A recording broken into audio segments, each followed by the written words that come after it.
का मोह समाप्त हो गया, समझ लो परमात्मा में लीन हो गया। अंत समय तक जीव मोह को नहीं त्याग पाता।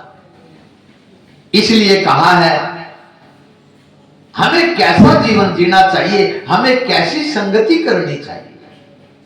इस पर एक प्रसंग के द्वारा मैं आपको समझाऊंगा कि एक आपने देखा गोबर के अंदर एक कीड़ा बनता है, उसको गबरेला बोलिया करते बचपन में। तो वही गबरेला,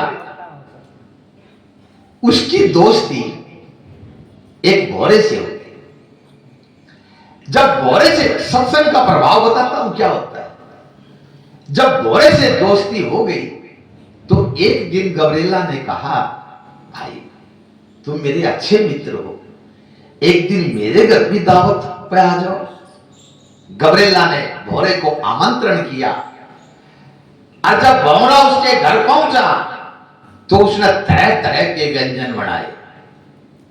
व्यंजन किसके? जो आदमी खाता है उसी के व्यंजन बनाएगा। और गबरेला तो गोबर खाता है, गोबर की ये खीर बनाई, गोबर का ये हलवा बनाया, गोबर की ये पूरी बनाई और गोबर का ही सारे पकवान बना करके जब पेश करे, ये भौरन ने तो फूलों का आनंद लिया हुआ है। बैठते ही बोले मैं कहां बैठ गया।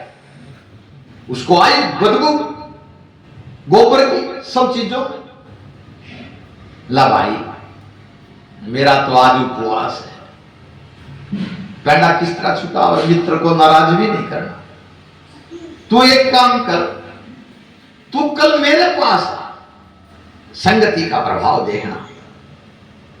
अगले दिन गबरेला नई सूट पैंट टाई लगा करके सारी गोबर की बनी हुई चलता है।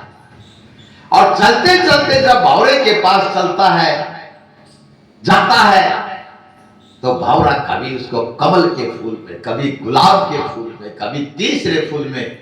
आज गबरेला मस्त हो गया, उसने कभी ये खुशबू ही नहीं देखी। और सूंघते सांघते अंत में कमल के फूल के अंदर बैठ गया। संयोग ऐसा था, निकलने का नाम नहीं ले रहा, शाम हो गई और कमल का फूल बंद हो गया।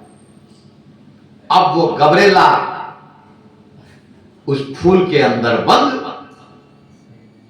थोड़ी देर के अंदर माली आया, माली ने उस फूल को तोड़ा और तोड़ करके मेरे प्रभु लक्ष्मी नारायण के चरणों के अंदर उसको चढ़ाया। और जब गबरेला बंद भीतर, सुबह हुई। सुबह होने के बाद पंडित जी ने भगवान का दरबार को साफ किया